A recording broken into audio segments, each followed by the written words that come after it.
샬롬 샬롬 샬롬 샬롬. 하나님 사랑합니다. 여러분 주 안에서 사랑합니다.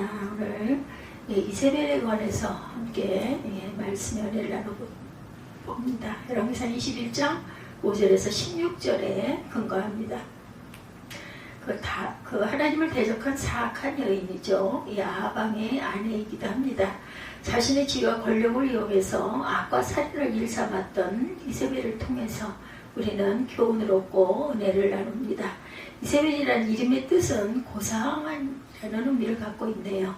이세벨은 이스라엘 왕 아합의 처인데 두로와 시돈의 제사장이자 왕인 바알의 딸이죠.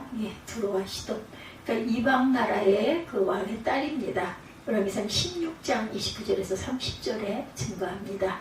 그녀는 자신의 아버지를 따라 열렬한 바알 숭배자였는가 하면 남편 아합으로 하여금 바알을 신봉케 했고 사마리아에 바알 사당과 아세라 목상을 세우도록 작용하죠. 열왕기상 16장 31절에서 33절에 기록되어 있습니다. 즉 그녀는 두로의 신 바알과 아세라를 수입해서 남편을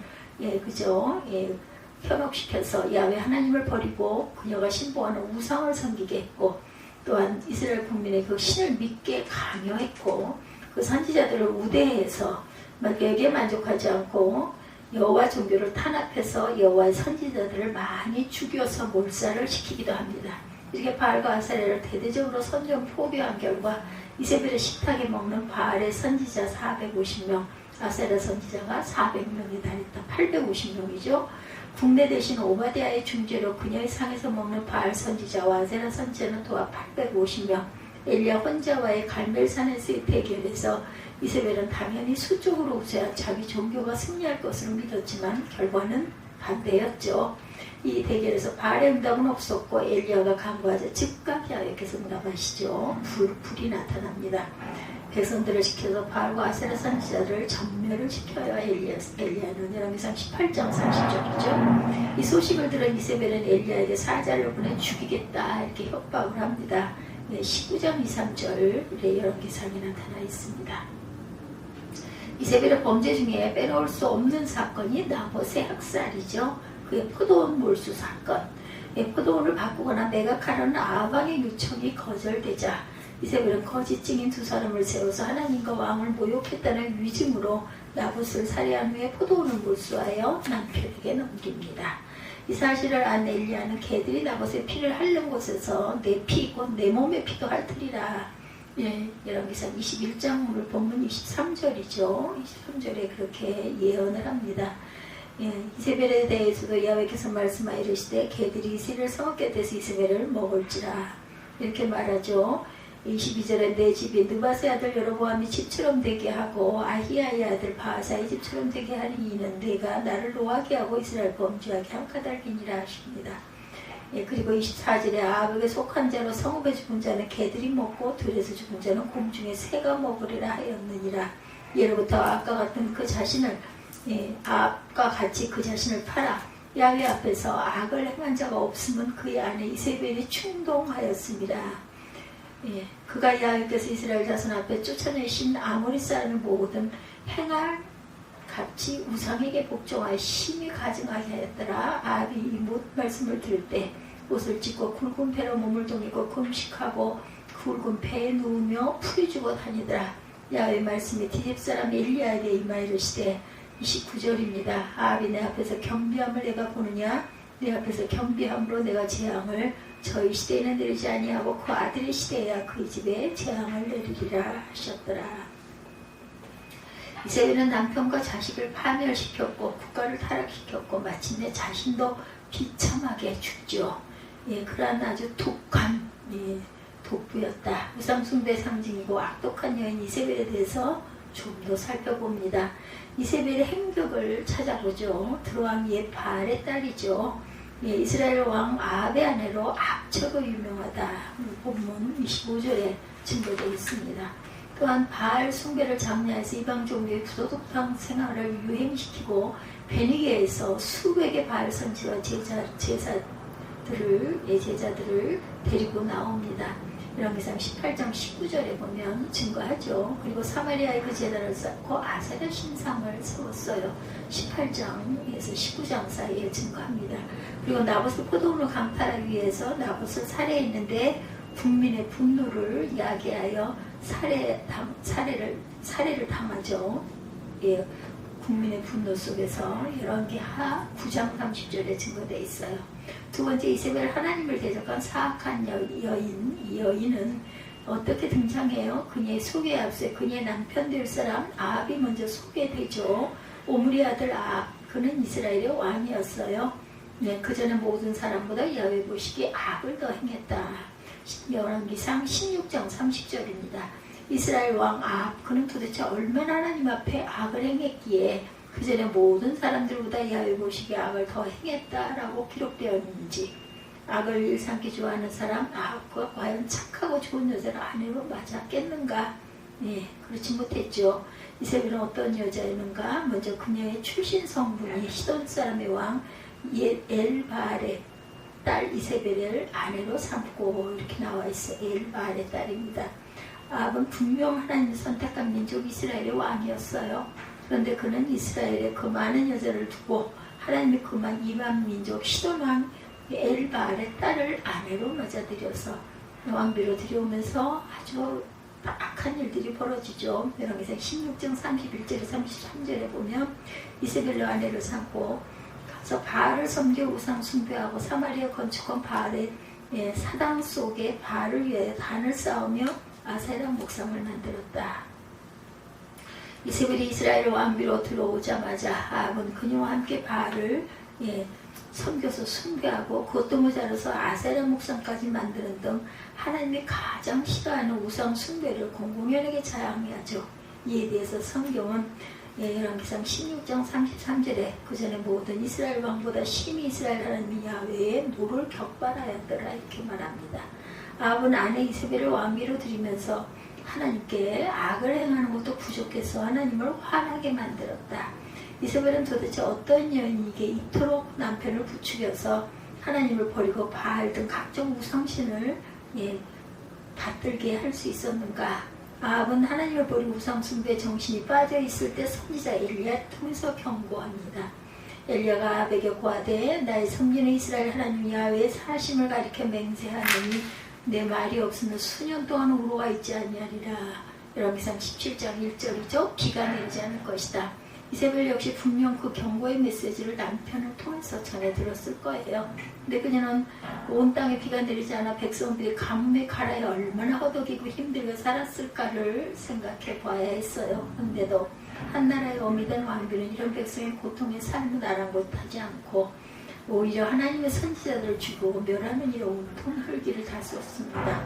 이세벨이 야훼 선지자를 멸할 때에 이세벨이 야훼 선지자를 죽일 때 열왕기상 18장 4절과 13절에 증거하죠. 이세벨 그녀는 마치 사단이 하나님을 대적하려고 보낸 여인처럼 하나님의 선지자들을 죽이려고 안다라는 사악한 마녀 같은 여인이었습니다. 그녀는 하나님 소리만 들어도 악에 바친 만큼 하나님을 경멸하고 대적한 그런 여자. 무엇을 믿고 그렇게 하나님께 대적한 악을 일삼았는지 바알과 아세라 신 등이 하나님보다 뛰어나 자신을 지켜준다고 믿고 그렇게 했었던 것일까?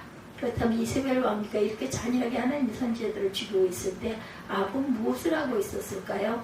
전혀 양심의 가책도 느끼지 못했을까? 자기 조상대대로 믿어왔던 하나님이었는데 이스라엘의 왕으로서 최소한의 책임감도 가지지 않았던 것인가? 아합은 아내 이세벨이 하나님의 선지자들을 죽이는 일을 오히려 기뻐하고 손 놓고 바라만 보기를 했을까요? 아합이 얼마나 무능하고 나약한지 아내 이세벨에게 휘둘려 살았는지 다음 사건에서 역력히 보여줍니다. 아합이 어느 날 침대에 엎드려 밥을 먹지 않고 삐져 있어요. 마치 어린아이가 가지고 싶던 것을 놓친 것 같은 그런 모습이죠. 아내인 이세벨이 들어와 왕에게 묻혀 왜 그러느냐. 아합은 궁궐 옆에 있는 나봇이라는 사람의 포도원 땅을 취하고 싶다 말하죠. 그런데 나봇이 조상 대대로 이어내려온 땅이어서 팔지 않겠다고 해서 너무나 속이 상하다. 이때 이세벨이 어떻게 나와요? 아이를 달래듯 남편을 달랩니다. 롬기상 21장 7절에 왕이 이제 이스라엘 나라를 다스리시나이까 일어나 식사를 하시고 마음을 즐겁게 하소서. 내가 이스라엘 사람 나봇의 포도원을 왕께 드리리이다. 이렇게 남편에게 말하는데 어떤 행동에 들어갔는가? 조서를 꾸며 나봇을 하나님과 왕을 저주한 역적으로 몰아 곧바로 돌로 쳐 죽이죠. 이제부터 이처럼 대단히 무서운 여인이었습니다. 그녀가 가지고 싶은 건 남편이 원하는 것이라면 살인도 서슴지 않고 무엇이든지 손에 넣고만 아주 파렴치한 인간이었다.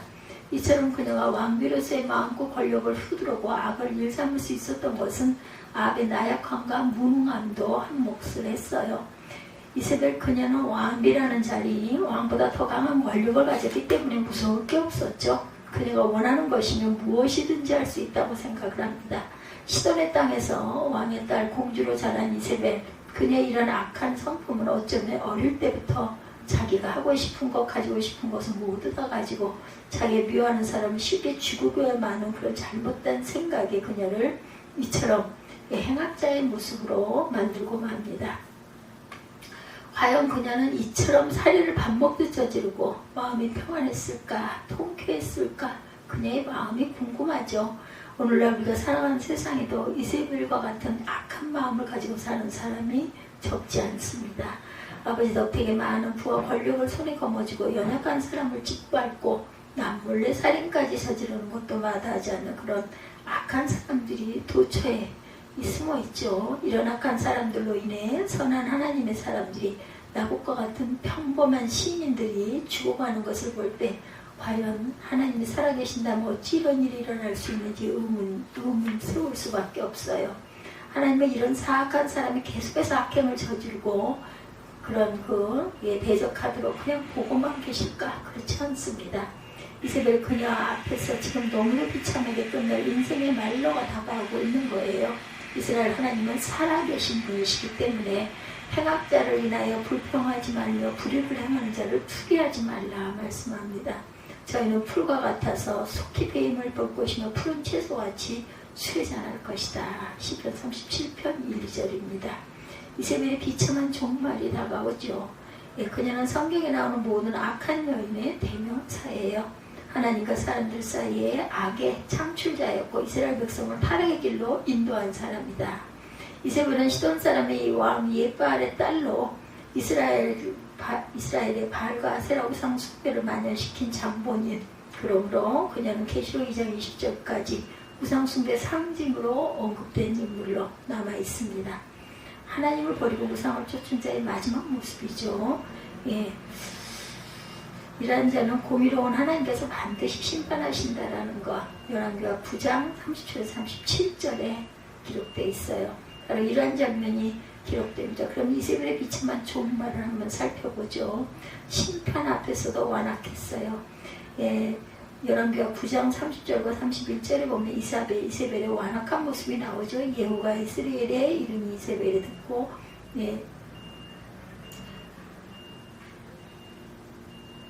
머리를 꾸미고 창에서 바라보다가 예후가 문에 들어오매 가로되 주인을 죽인 너 시므이여 평안하냐. 당시 이세벨은 이스라엘에 머물고 있었다. 그녀는 예후가 반란을 일으켜 자기 아들 요람이 죽고 유다왕 아하시아까지 죽임을 당했다는 정보를 받고서도 자신에게 하나님의 심판이 다가온다는 사실을 깨닫지 못합니다. 그리고 예후를 가리켜 시므이라고 부르며 조롱하는 완악한 태도로 보였어요. 시므리는 바사 왕가를 반역하는 일주일 만에 죽은 자로 반역한 중에도 가장 악한 왕이었다. 이렇게 하나님의 심판을 행하는 예후에 대한 이세벨의 그런 언행은 하나님의 심판 앞에서도 끝까지 겸비한 자세를 갖지 못해요. 그녀는 끝까지 완악한 모습으로 일관하고 하나님 앞에 죄 지은 것을 회개하지 않습니다. 하나님께서 회개하는 자를 용서해 주시지만 이런 자에게는 결코 하나님의 심판을 거두지 않죠. 창에서 떨어져서 죽습니다. 예후 명령에 따라 등대시가 그녀를 창에서 내리 던지는 바람에 죽음을 당하고 말죠. 그저 그 시체를 예후가 밟고 말았어요. 물론 이세벨은 예후의 명령에 의해서 죽었지만 따지고 보면 그녀를 죽인 것은 예후의 손이 아니라 그때까지 죽고 자기를 섬겨온 내시들의 손이었습니다. 그녀는 적에게서가 아니라 충성을 맹세한 자신들의 종들에게 죽임을 당하죠. 여기서 이세벨의 죽음에 대한 또 하나의 비극이 있어요. 예, 하나님을 섬기지 않고 우상을 숭배했던 이세벨은 이렇게 비참하게 조그맣니다. 이것은 오늘날에도 마찬가지. 하나님 없는 인생은 그의 마지막이 고통스럽다는 것, 영원히 꺼지지 않는 불 가운데서 괴로움을 당하게 된다. 계시록 21장 8절이죠. 그러나 두려워하는 자들과 믿지 아니하는 자들과 흉악한 자들과 살인하는 자들과 음행하는 자들과 점술가들과 우상 숭배자들과 거짓말하는 모든 자들은 불과 유황으로 타는 것에 던져지리니 이것이 둘째 사망이라. 무리 중에 혹 하나님을 떠나 다른 신을 섬기는 악행을 저지르는 자가 있다면 말씀으로 경고해주고 하나님께 돌아오도록 권면해야 한다라는 거죠. 시체들은 개들에게 먹히죠. 예. 열왕기하 9장 35, 6절에 비참한 이세벨의 종말이 증거되죠. 가사 장사 아래 앉은 두 골과 발과 손바닥 외에 찾지 못한지라 돌아왔고 한데 예후가 가라되 이는 하나님께서 그 종 디셉 사람 엘리야로 말씀하신 바라 이르시기를 이스라엘 토지에서 개들이 이세벨의 고기를 먹을지라 이렇게 나와 있다는 거죠. 이세벨의 시체 행해진 일들은 바로 엘리야의 예언이 성취된 것이다. 당시 이스라엘 지방의 개들은 시체나 각종 썩은 고기를 먹으면서 온갖 전염병을 옮겼기 때문에 부정한 가축으로 여겼다 그래요. 이세벨은 우상 숭배를 회개하지 않았기에 주어까지는 개들에게 모욕을 당합니다. 악인에 대한 하나님의 심판은 무서운 형벌로 예비되어 있죠. 계시록 21장 8절이죠. 오직 믿음과 말씀으로 무장해서 악인의 길에 서지 않고 하나님을 영화롭게 하는 저와 여러분들이 되셔야 할 줄로 믿습니다.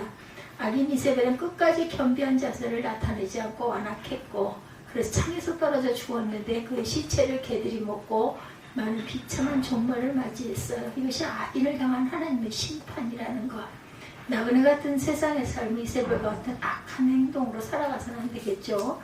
하나님께서 인정하시고 기뻐하시는 삶, 의인의 삶을 살아서 아름다운 생애를 결산하고 하나님 앞에 칭찬받으시기 바랍니다.